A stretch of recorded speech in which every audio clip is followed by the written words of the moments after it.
For the first problem, insertion sort, the time complexity is going to be O(n) squared, and here n is the total length of the array to be sorted.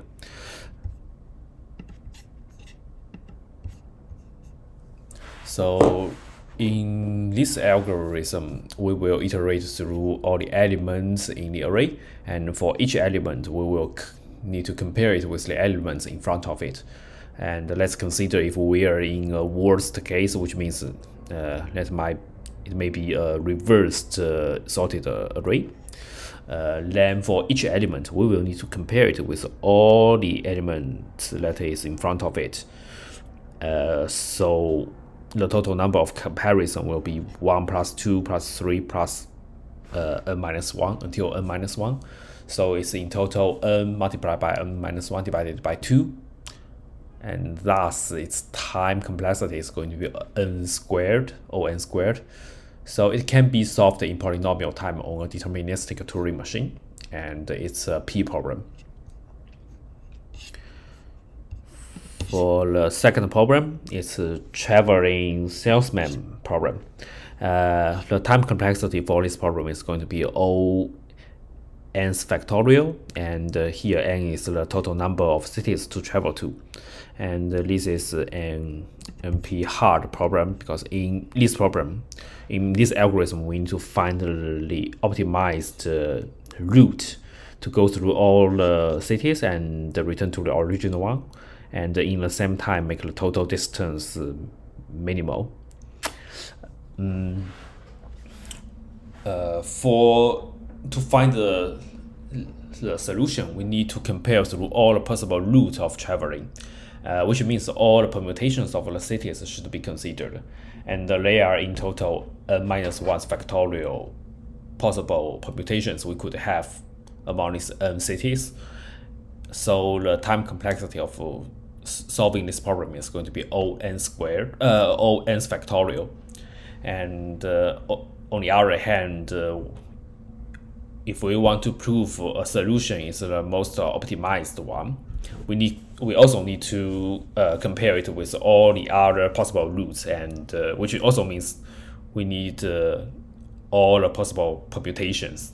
And this is again going to be O(n)'s factorial time. So for this problem, it cannot be solved or proven in polynomial time on a deterministic Turing machine.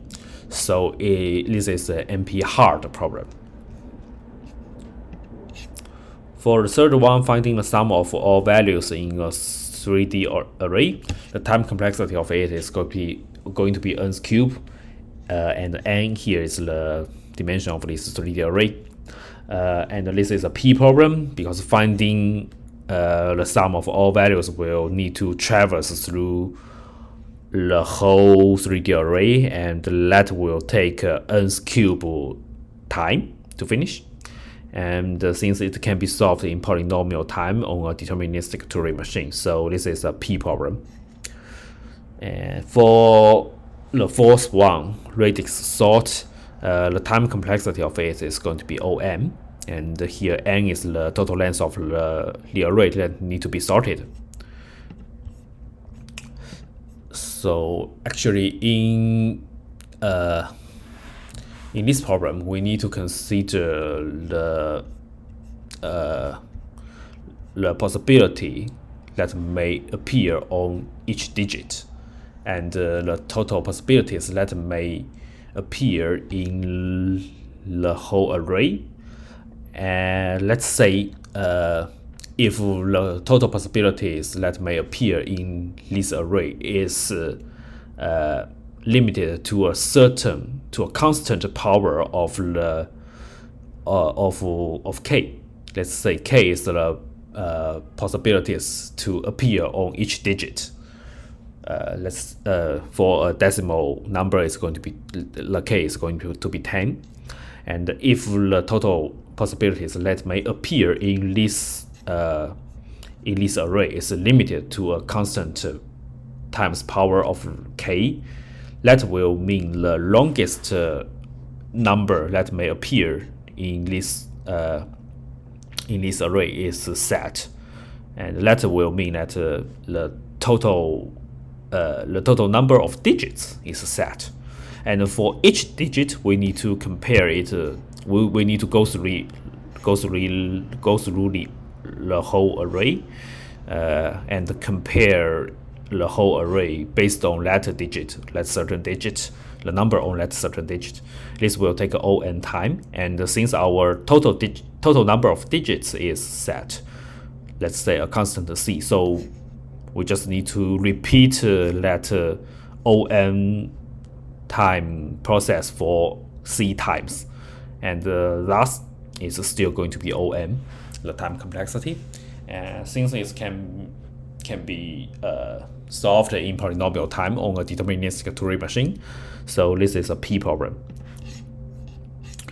And for the fifth one, to brute force password cracker, the time complexity of this problem is going to be O case n times power, where k is the total number of possible elements that may appear on each digit. If we assume that it's just going to be English letters and numbers, then k is going to be 62, and n is the total number of digits of the password. This is an NP problem, because if we want to brute force through all possible combinations of the password, of the n-digit password, then we need to go through all the possible combinations, and the total number of the possible combinations is going to be case nth time power, and the list will grow exponentially. But if we just want to prove a solution is the correct one, we just need to compare it with the true password, which is just going to take O(1) time. So this is a problem that cannot be solved in polynomial time on a deterministic Turing machine, but it can be proven in polynomial time on a deterministic Turing machine. So this is an NP problem. Yeah, that's it.